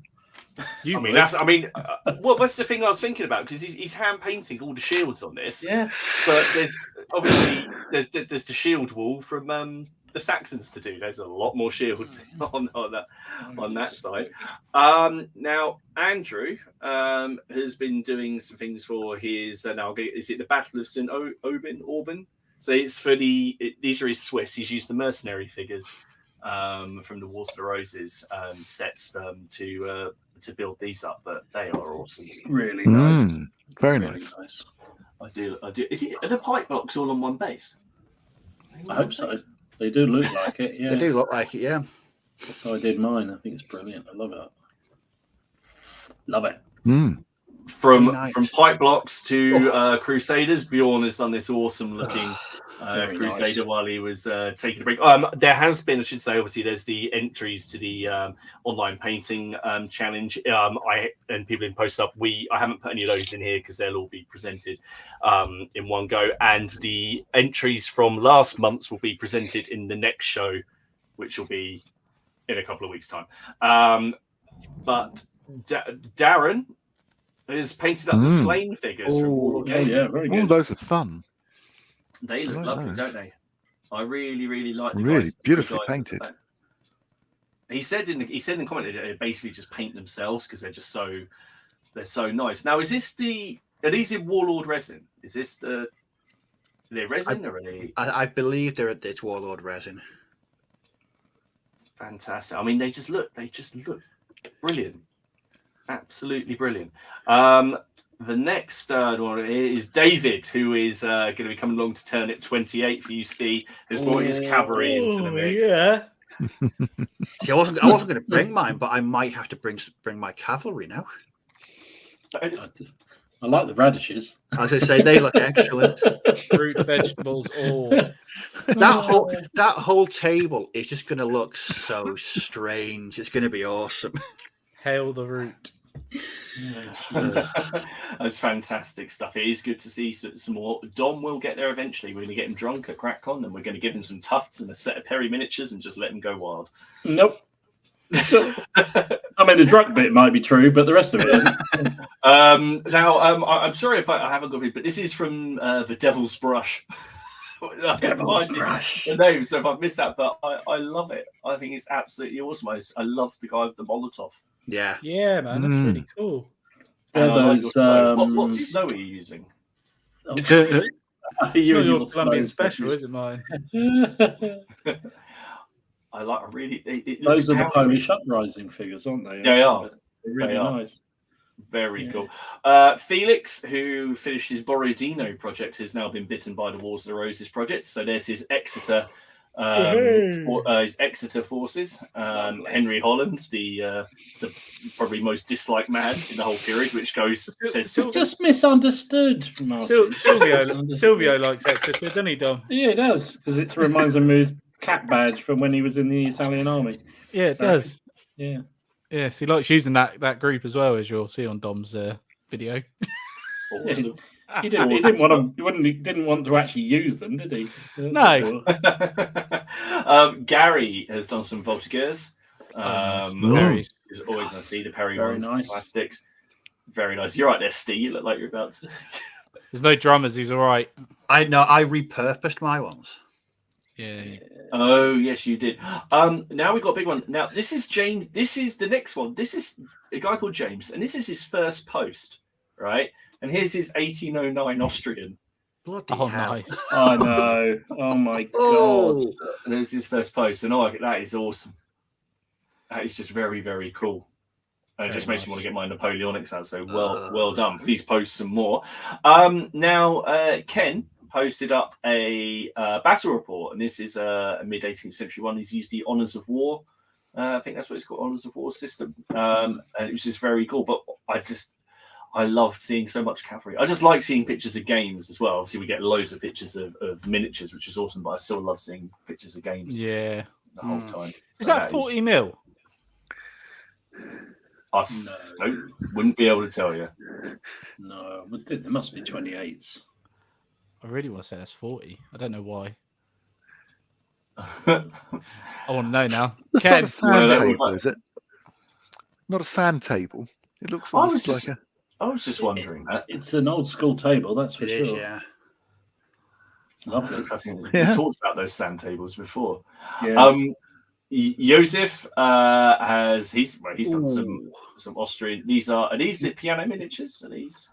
No, they're not Austrian. Must be Victrix. Must be Victrix. But they are very nice. Look at the white, the lovely crisp white that I'm envious of. I can't do it. It's fantastic. Matt bolt action British. Oh, nice. Nicely done. Very, very nice. And then another Matt, he's doing muskets and tomahawks with 18 millimeter. So he's just increased so the base is a base of figures instead of one model. Cool. So That works so well. Yeah. so he uses the whole system. And how cool does that look?